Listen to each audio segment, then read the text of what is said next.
And you may say, this is what it's all about.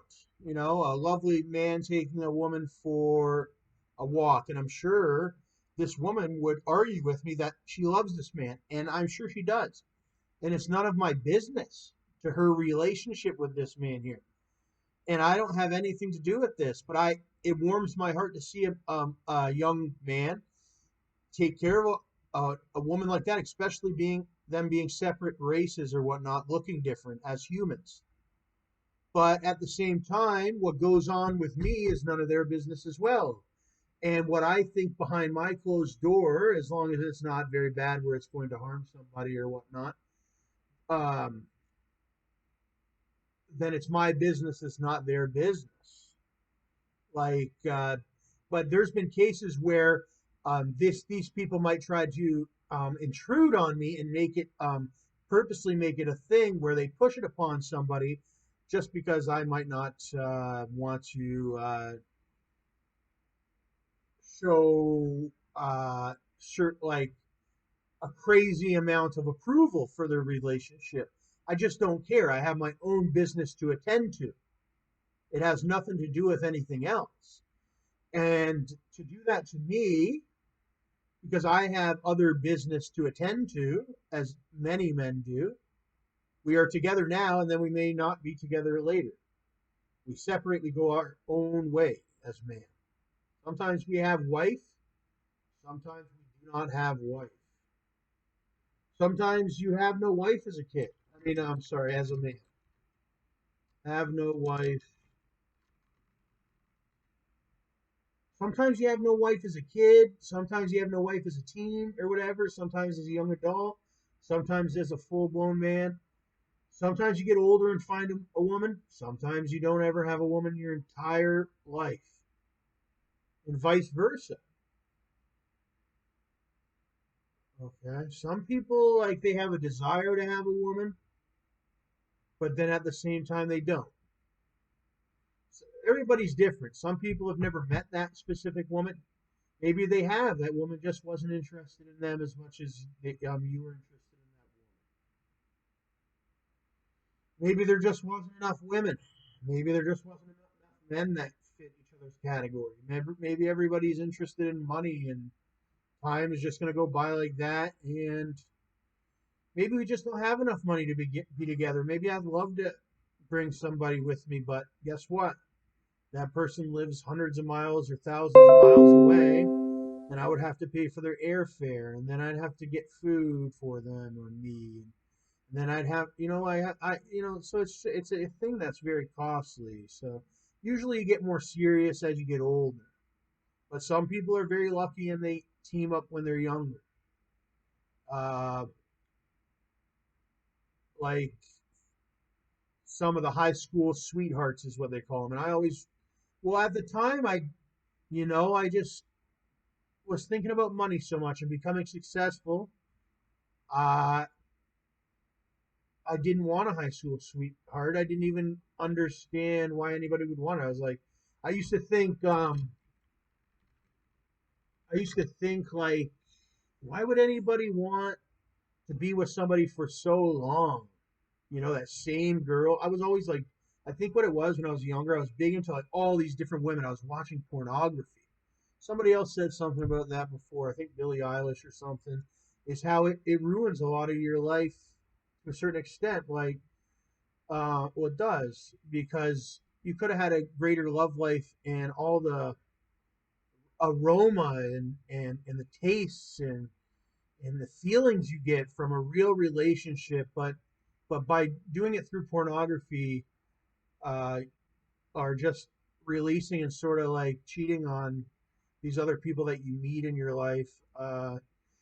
You skip out on a lot of feelings and all that. And I didn't even know there was those feelings because I had just started masturbating from the get go, and I didn't know the longer you hold your feelings in, not only the better it feels, but the deeper of a connection you build in a relationship, and you guys are such a team, and when it comes to money you make more of it, and when it comes to money you save more of it, and your future is going to be so much more better if you could find that person and make it a woman. Do not make it or make it like the opposite sex, not be gay.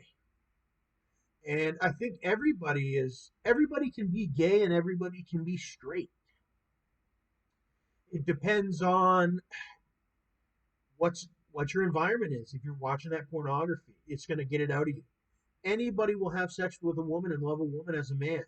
It's natural. It's the most it's there's just nothing more natural. That's the thing that was invented to the opposite sex. But what happens is maybe we just never found that specific woman, because they're all over the world, that would have treated you and been with you and just had that personality or whatever, or just been by your side and went the would have just loved you. You know what I mean? It's hard to explain, but some people have that, and some people do that, and some people don't. Some people have to. Some people start out poor as a kid, and they have to work hard to um, become something in their life. Some people get abused by their parents, whether it be financially. Sometimes their parents steal from them. You work, say you're 16, you get a job and you buy something. You're thinking, my dad couldn't take my. You buy a whatever you save. Say you save up money and you buy a computer and you're 16. At a job, technically, you're living under your dad's roof at 18, and it's happened to me. He steals the computer and whatever, kicks you out. When the cops come, the dad most of the time can pull it off, where they steal your receipts and whatever, and tell the cops and whatnot that that's my computer, and they'll take you to jail, and you'll go to jail as a kid and learn a hard lesson. And see, like, look at these boys. These ones did not have any women. They were at labor camps, child labor. I was a child labor kid, but I'm very happy I was. But I remember when I was like, I could have started earlier. I never started that. Actually, I started quite early, but I wasn't too hard. I wasn't as bad as it. Well, I looked pretty dirty one day. A couple days I was pretty dirty, but I wasn't as bad as historically if you look up child labor kids. But I was a child labor kid. I was like an American child labor kid. They weren't we technically we weren't supposed to work under the certain ages, but I was working making odds and ends, and I never finished high school because, well, you know what they used to call me? They used to call me Harriet Tubman all the time, and it was true to my name. I was much, and sorry for the misspelling, I was much like a Harriet Tubman. She escaped the South through the Underground Railroad, but she still lived in the United States, I believe. And I did the similar thing and came back to Canada when I realized the politics down there. And that is when I came up to Canada and I started doing sort of child labor, which actually was the best thing for me because I was extremely poor, going through extreme bad conditions, technically a slave to my father, who didn't even dress me or anything, would steal everything that I worked for and that I had. And when I went to thy public school in thy modern day, being 2008, I didn't even have any clothes. I was worse than a slave generation nigga. Okay, way worse because of my fucking father and the rest of these fucking politicians and shit down there in that south. So I took the fucking railroad and I got the back fuck up north. Okay, I learned all about your American histories. I heard it from the horse's mouth. All right, there's nothing else to hear, nigga. I'm getting the fuck out of there. And it's still like that. Gucci Mane laugh Flair. That guy's a slave to the death, eh? But we worked to the death, and that's what we do, and that's how we lived, and that's how we ate. And that's just how it